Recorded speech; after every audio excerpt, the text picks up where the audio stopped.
दोस्तों नमस्कार। Colonel Ajay CEO Ajay astro money group first global astro finance digital channel से आपसे मुखातिब होता हूं। आज 16 मार्च सन 2025 रविवार। दोस्तों अजय एस्ट्रो मनी ग्रुप देश का पहला चैनल है जो 42 कमोडिटीज 5 मार्केट पर देश दुनिया की खबरों से आपको लगातार रूबरू और परिचय कराता है। दोस्तों हम वर्तमान ही नहीं भविष्य का भी करते हैं सटीक आकलन। कहा जाता है कि खाद्य तेलों का व्यापार करना हंसी मजाक नहीं है और इसमें जितनी ज़्यादा वॉलेटिलिटी होती है वो किसी दूसरे कमोडिटीज़ में कम इतनी नहीं होती है। यदि समय पे आपने माल खरीदा, समय पे माल बेच गया तो आपसे बड़ा भाग्यशाली कोई नहीं है। और होता यह है कि जब तेज़ी आती है तो माल खरीद लिया जाता है, जब मंदी आती है तो इंतज़ार किया जाता है। और दोनों ही दशा के अंदर, तेज़ी या मंदी के अंदर, परेशानी व्यापारी उठाता है। दोस्तों अंतर्राष्ट्रीय बाजारों के अंदर भी हर रोज़ नए समीकरण बदल रहे हैं।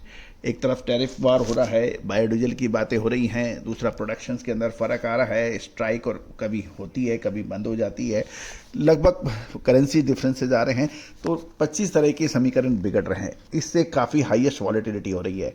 आपको याद होगा साल 2024, 2023, 22, 21 और 2025 में हमारे जो भी अग्रिम विश्लेषण और अनुमान रहे काफ़ी हद तक सही साबित हुए। आप भी विशेष अग्रिम रिसर्च के लिए आप संपर्क कर सकते हैं, नंबर स्क्रीन पे दिए हुए हैं। जानिए रिपोर्ट विस्तार से। दोस्तों मलेशियन पाम ऑयल फ्यूचर हल्की बढ़त के बावजूद साप्ताहिक गिरावट की ओर अग्रसर हुआ और कमजोर मांग और मुनाफा वसूली के कारण दबाव देखने को मिल रहे हैं।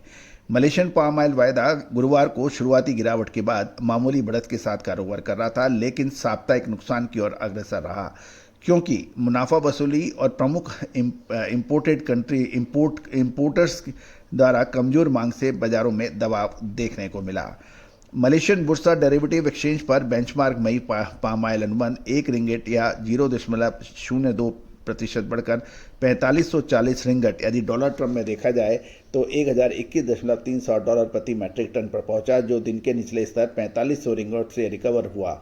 लेकिन इस हफ्ते अनुबंध लगभग 2% से अधिक गिरने के समाचार हैं।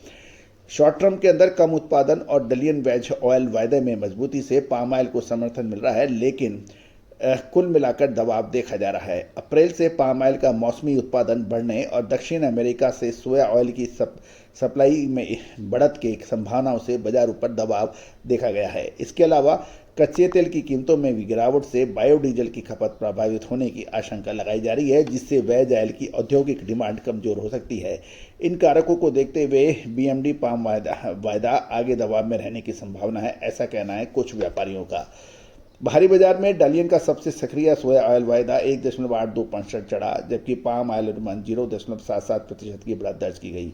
शिकागो बोर्ड ऑफ ट्रेड सीबॉट पर सोया ऑयल की कीमतें 0.7% बढ़ी, जिससे पाम ऑयल को समर्थन सीमित मात्रा में समर्थन मिला।